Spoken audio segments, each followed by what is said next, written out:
Greetings and welcome to episode 103 of Teaching Tales, the podcast totally devoted to sharing stories from the world of education. It's been like 6 months, almost 6 months since the last episode. So if you've been a listener of Teaching Tales, we're back. Thank you for your patience in getting back. It's been a busy time. If this is your first time, thank you for tuning in. I am your host, Brent Coley. I used to say an elementary principal. I've transitioned to a new role. For the last 9 years, I was an elementary principal in beautiful Southern California. This year, I've transitioned. I'm now working with all of our elementary schools in my district as the coordinator of elementary education. So excited about that. And joining me today, I'm really excited about this conversation, the one and only Carly Spina. Carly, how are you? I'm so great. I'm so excited. Thank you so much for having me. Absolutely. So we talked a little bit before I started recording about what we're going to talk about today. But before we jump into that, for anyone who's not familiar with you or your work, give us a little background. Who is Carly? So I have been serving multilingual learners for 16 years now. I was an EL teacher for third, fourth, and fifth grade for several years. And we had, at that time, I think over 65 languages. I was also a third grade bilingual classroom teacher in an English-Spanish transitional program, which was so much fun.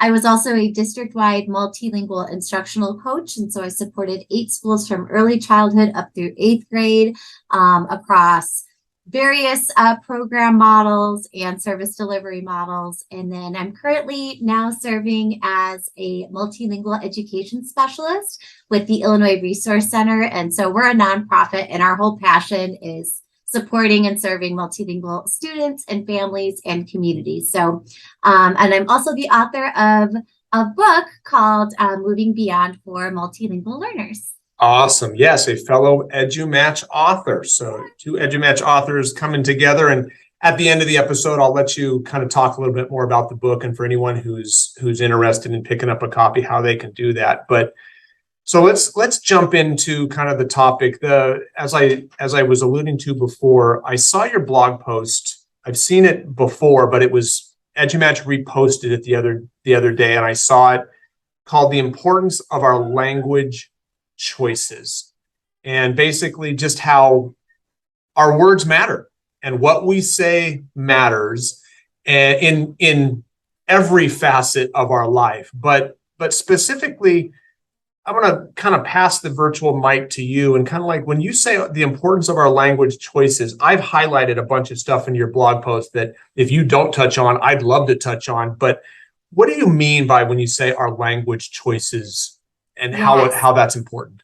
Yeah. So, I think being in education for so many years, I think I have had to have just moments of pause and reflection of wow, I've inherited this practice, or I've inherited this kind of mindset or belief, and or sometimes you inherit a vibe as you enter into new classrooms and spaces. And many times, unless we're really deliberate about reflecting on those, many times those go unchecked for years and years. Mm-hmm. And so, there's been strategies and stuff that I've had to kind of pause and say, wait a minute, this isn't really working, or this is outdated, or is this really serving the way it was intended?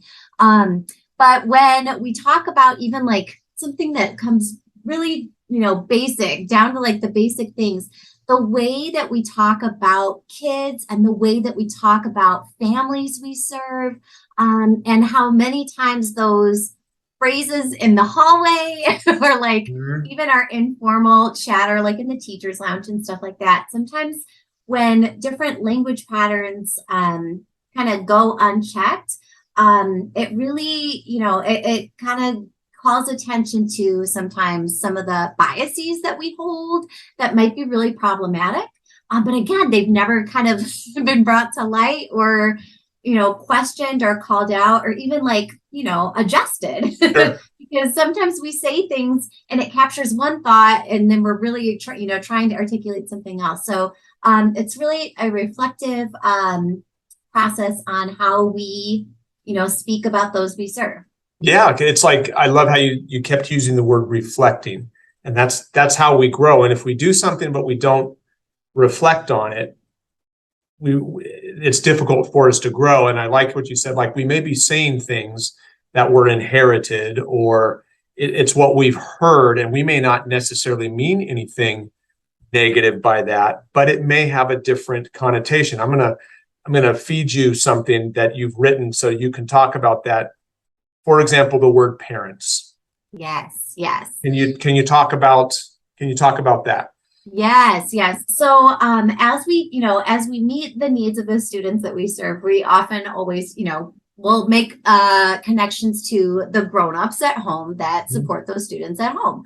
And one like language choice that I have had to intentionally shift is from using the word parent to using the word family, or even like your grown-ups at home. Because that term really is more inclusive, and it represents that idea of a family can come in all shapes and sizes. And sometimes it's not even a biological family member. Maybe it's a family friend or a caregiver or something like that. So even just those small little adjustments that we can make to our language choices can really be more inclusive to those we serve. Yeah. Yeah, and it's such a small shift. I mean, and you've heard things like when you've got family events that would be like muffins with mom or donuts with dad or something like that. And as a site principal, it's kind of like, well, how can we? What if there is no mom at home, or there is no dad at home? Can uncle participate? And just by changing it to like goodies with grown-ups or something like that, it just makes it, yeah, mom can still come or dad can still come, but now you've made it so that maybe it's that foster child. Yes, right, exactly. Who isn't. And so many times, like the intention is so positive. Absolutely. And it's like, it captures again the spirit of what we're trying to do. And we're inviting in the family, and we're inviting in the grown-ups that, love on this kid just like us. Yeah. But it's just, again, that small tweak that we can do to be more inclusive. I love it.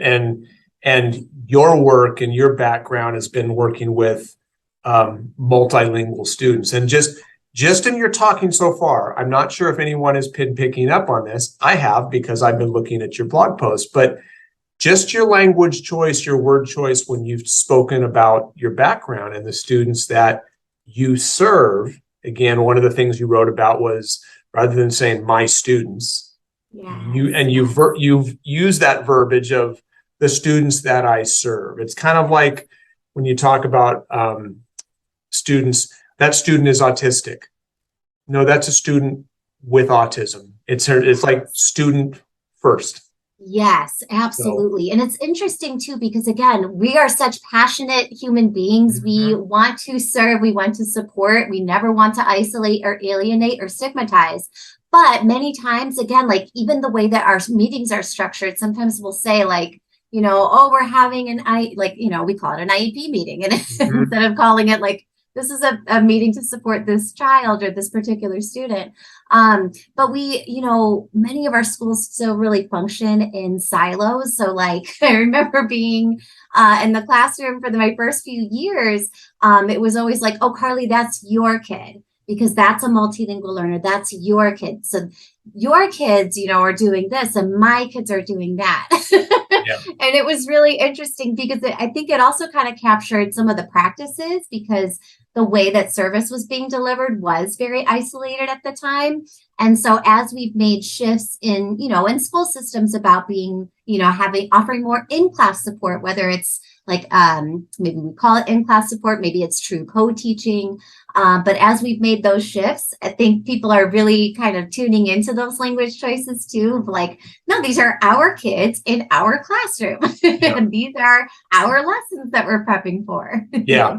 No, and again, such a small tweak. I mean, and when you talk about, I love the point, and I'm going to read what you've got here is our students who speak more than one language so often, and you're in Illinois, correct?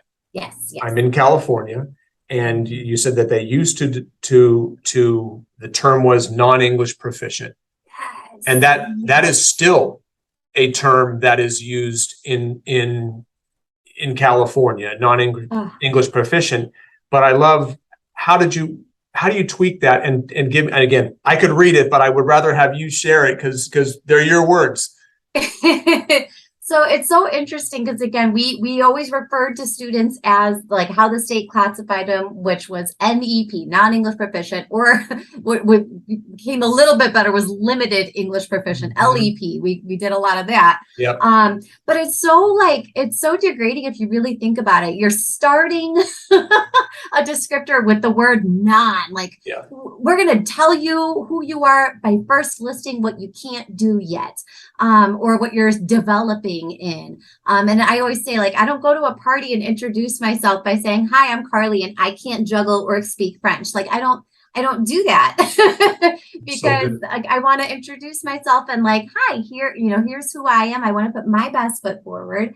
And many times when we introduce our students through the use of a label like that, it's really, it is just filled with a lot of deficit mindsets and beliefs about who our students are, and not really accurately, reflect or like capturing all that the student can do. So over the years, the state of Illinois and many states have followed, has really shifted and being, again, more reflective on the language choice. And so now the term is multilingual learner. And I love that because I love it even more than a bilingual learner. I love it even more than English as a second language. Even when we say like English as an additional language, it's still centering English. It's like putting all the focus on like this one language, when really our students have so many other identities outside of who they are as English speakers, readers, writers, and listeners. And when we talk about, anyone who is bilingual, so if you have two languages, you actually have three languages because I have a bilingual brain. I always say this, I have an English English side and a Spanish side, but I also have a third space where they play together and they interact with each other, and the languages kind of bounce off each other all the time. And so anyone who's bilingual is actually multilingual. So I love that term because it decenters English, and it really it highlights the full linguistic repertoire of our students and their families, because it's tied to their identity too. So, well, and again, leading with non versus leading with multi, because think as adults, if you or I were to go and to apply for a job, and on our resume, on the application, if we are multilingual, if I'm bilingual, if I speak another language, that's an asset. Like that could potentially be the difference between me winning out over another applicant who only speaks one language. Yes, whether that language is English or something else. So I just love this by tweaking something. And I also liked, you talked about how so often, and you mentioned conversations in the lounge, in staff meetings and things like that. And it's so easy to use the language that students low. Yes. And I've been guilty of that. I think most educators at some point is referring to a student as low, but I love how you phrased it, that you're not low, you can be at varying levels of proficiency. Yes. No one's low. You're just at a different level of proficiency. Exactly. I love that. Oh, thank you. And as we talk with, again, teachers are everyone's so hungry to support and serve. Yep. Really, that's always what it comes down to. So it's never, because again, I've said lots of these things. We all have. Yeah. Yeah. But it's just, those little mindful moments of reflection on our language use. It's interesting because again, when teachers, or when I have said that about students, it's like one of the little aha moments. Like, of course, I don't believe, that this individual human being, this person I am looking at right now is low. They're not low. Like I have to, again, honor where they are in their language journey. Because again, if I were to speak Urdu or Mongolian or Lithuanian, I could say like, wow, like their proficiency in reading and writing is so hi, but there's no way for me to capture it because I don't have those language skills. That's not in my linguistic repertoire. So, and I like when we talk about students specifically who are in bilingual or dual language programming, many times we get kind of hung up on being at a certain proficiency level by a certain time. Like we always have these ideas of like language benchmarking. We can't really benchmark language in the same way as we benchmark other things like reading and writing, because language doesn't exist in a vacuum. It's very context driven, and it's really dependent on how comfortable people are feeling and all of these different things. So if I were to, like, if you were to say, you know, Carly, I want you to speak for 30 minutes about the Super Bowl game this past year, I would really not have much to say. And you say, like, speak for 30 minutes. I could maybe fill like 2.5 minutes without like going into like the halftime show or the commercials before I kind of just run out of content, because it's not something that I'm passionate about. It's not something I have a whole lot of experience with personally, aside from like my, you know, watching my son play or watching ESPN. Yeah. But if you were to say, Carly, I want you to talk for 30 minutes on multilingual education, like, oh, yes, I could absolutely do that. But those two language captures would be so different. And so someone might be able to say, oh, Carly, I listened to your, you know, your 30 minutes of speaking on the Super Bowl. You're really low. Right. Right? That language capture really doesn't, you know, hold everything that I am able to do or can do.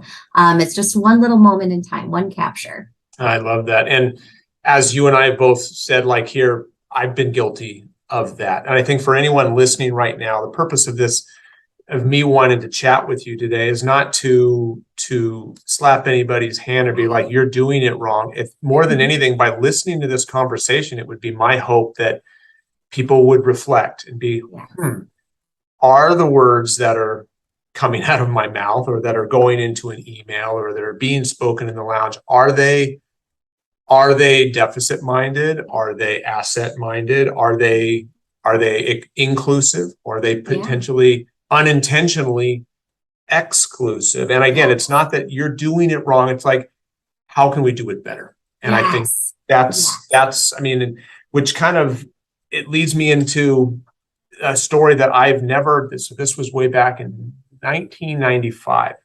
It was the very first day of, and it kind of goes in, it speaks to the importance of our word choice. And the block leader in my credential program, I was getting my multiple subject teaching credential, Dr. Hallie Yop, told us a story. Literally first day, probably about 30 minutes into our very first day of my credential program. And she talked about the day that she dropped her son off in kindergarten. So very first day, her very first child, dropping him off in school. So excited, so excited. She comes back to pick him up at the end of the day. And she says when she spoke with the teacher, one of the teacher's first words out of her mouth were, and I don't even remember her son's name, but we'll call him Michael.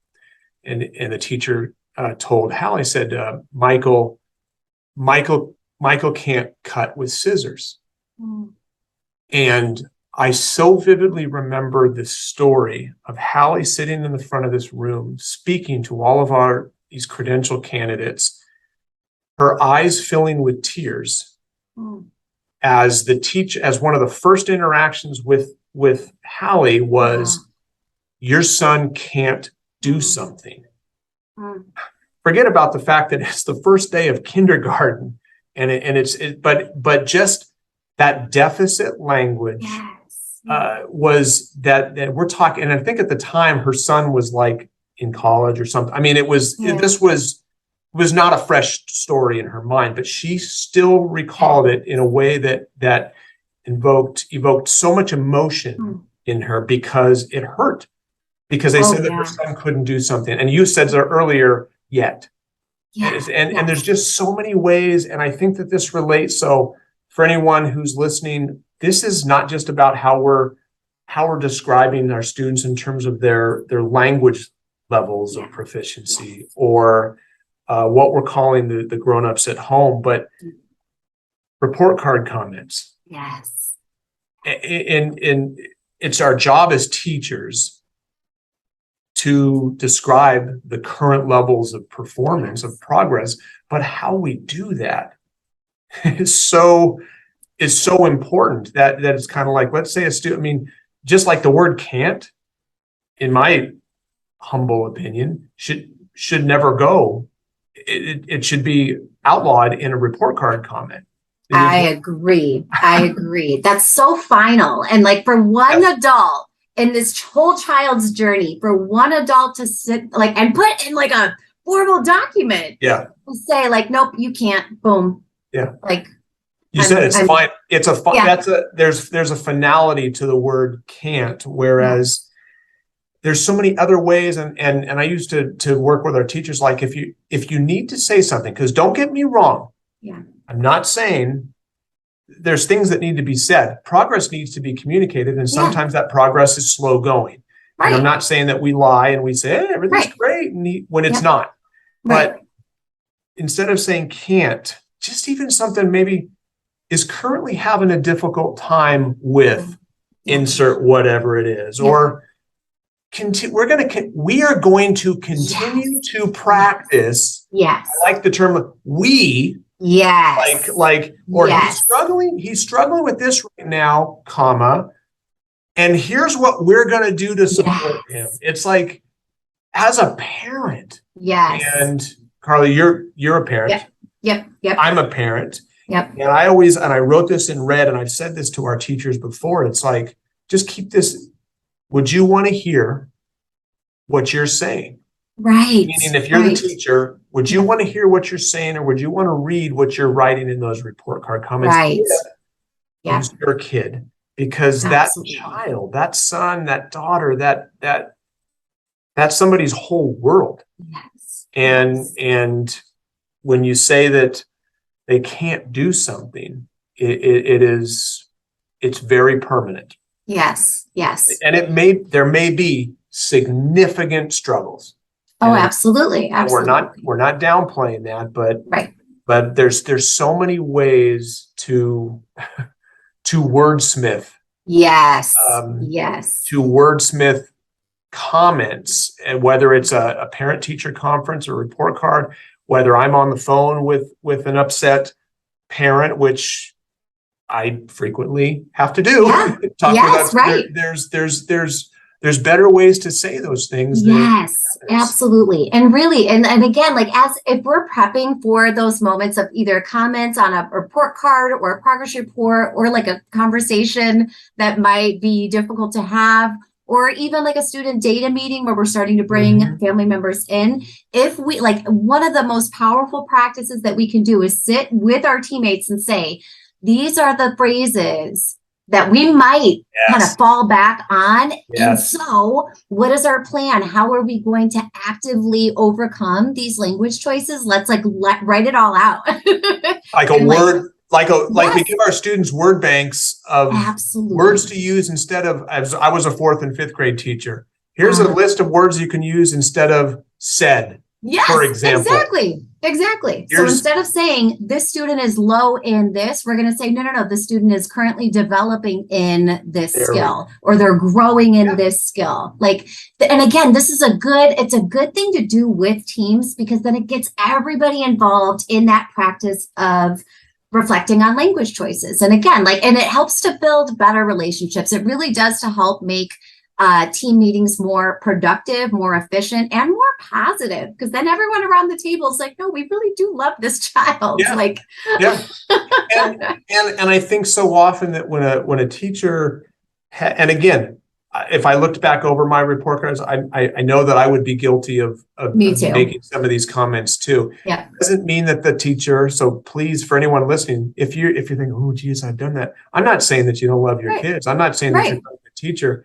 I'm saying that, as you talked about at the outset of this conversation, a lot of this is inherited. It's what we were taught, or it's what we read on our report cards, or it's what my master teacher did and told me to do. Yes. But if we can reflect and say, again, I just think if we take that question as a lens and ask ourselves, what I want to hear, what I want to read, what I just wrote. Like when you're done, before hitting submit or before sending it, read it yourself and pretend this is my kid. Yeah. My son Yep. is my daughter, and I'm going to read this as if it was my son or daughter. And if there's any part of you that's like that hurts a little bit, then maybe there's a little more growth Yeah. mindset way Yep. of communicating that current level of progress. Yes, absolutely. Or maybe that's a comment that we take out completely, and that's a in-person conversation that we have because it feels a little bit more, a conversation needs to be had around that particular it's because it's so much easier to do what you and I mean, we're watching each other in a Zoom right now, and we're seeing facial expressions and tone of voice, and you can put this kind of intonation into a conversation that you can't put on a report card comment. That you can't read tone of voice. You can imply tone of voice. Yep. And unfortunately, when you see the word can't you may imply the wrong tone of voice. Yep. Even if that's not what the teacher is intending. So yes, that's really critical too, especially as we talk about serving multilingual families and bringing them in for conversations. It is really important. That's all a piece of understanding. Understanding each other is picking up on all those different cues and picking up on feeling because that's important. Well, I love it, Carly. This is, again, I say this so many times at the end of a conversation. If nobody listens to this, okay. Because I got something out of it. I'm a broken record when I say that. It's like, and I'm a firm believer that if even one educator listens to this and reflects and and keeps that in mind the next time they have that conversation in the lounge about students, or the next time they're going to write those progress report comments, and they maybe think twice again, then this 30 minutes of our time has been well worth it. So yes, I agree. Thank you so much. Oh my gosh, thank you. So and this will be an audio podcast, so people aren't seeing it, but I'm seeing your book behind you on your shelf. Tell us a little about your book, and then if somebody wants to pick that up or wants to connect with you online, how can they do that? All right. So my book is called Moving Beyond for Multilingual Learners. And really it is a book about all of the various ways that we support and serve our students and our families. So there are chapters that talk about really like academic support, like when we're in the classroom, what are good, scaffolds and strategies that we can use as we're supporting students with navigating the content learning and also the language learning, even if we're not EL certified. I also have a chapter on, supporting the SEL needs of multilingual learners, because many of those needs are very unique, especially when we're talking about our newcomer students. And, if they're arriving new to either our community or our country, all of the things that they carry with them. And their various stories. I have a chapter on family engagement, on advocacy, on supporting yourself as you do this work, and kind of the journey ahead. So each of the chapters starts with beyond something. So the family engagement chapter is beyond the newsletter. The chapter on our self-care is like beyond your call to serve. So it kind of takes a few different avenues, but I tried to capture like the full, the full job and the perspective of, through all these different lenses, all the different ways that we serve. And hopefully I always compare it to when I was pregnant. I was handed two books. One was like What to Expect When You're Expecting, and even reading it, even looking at it, it was so intimidating. And I was terrified, and I was like, well, I'm going to fail because this book is like talking above my head. Yes. And then the other book I got was like The Girlfriend's Guide to Pregnancy. And like, she's like, okay, so this is what's really going to happen. And it felt like a friend telling me this over coffee. So that was kind of the style that I wrote the book, is like just a friend, like a conversation. Like I'm not like a hoity-toity person. I'm not like a fancy researcher or anything like that. I'm just like, I wanted to read like a friend. So, I share my own stories and classroom stories and some personal stories. And it was a blast to write. So if folks are interested in picking up a copy, they can go to Amazon and pick it up there, or on Barnes and Noble. And then if you wanted to do a book study, you can go through the EduMatch website. So I think it's just edumatch.com, maybe edumatch.org. I should probably double check. One of those, yeah. Let's see here. .org. .org. Yes. Yep. Okay. And then you can get some bulk discounts and things like that. So there's some perks to get in the bulk. Love it. And I love the writing style. I try to do the same thing with my book too. Just very conversational and Yes. not a research. Yeah. And Just if somebody chill. wanted to connect with you on Twitter, what's your handle? Yeah, so I'm most active on Twitter, and my handle is at Mrs. Spina's class. So lots of S's there. Gotcha. Well, I have not yet picked up a copy of your book, but I'm going to, because this is great, and I've got a friend down the hall who I think could get a lot out of that. As Thank well. you. So, Thank Carly, you so thank you. much. It's been a pleasure. Thank you for being the first episode back after 6 months, for coming in. I think people will get a lot out of this. And I wish you a wonderful school year. We're recording. Awesome. Thank you so much. End of August. Thank you for having me. You got it. And for everyone else listening, thank you. Thanks for sticking with us during the break. Thanks for coming back. I hope you got something out of this. If you haven't already subscribed, you can do so in your favorite pod catcher, or you can listen directly on my website at brentcoley.com. All right. And until next time, hopefully not 6 months from now. I'm going to go out on a limb. It's not going to be 6 months from now. It will definitely be sooner than that. Until next time, have a good one.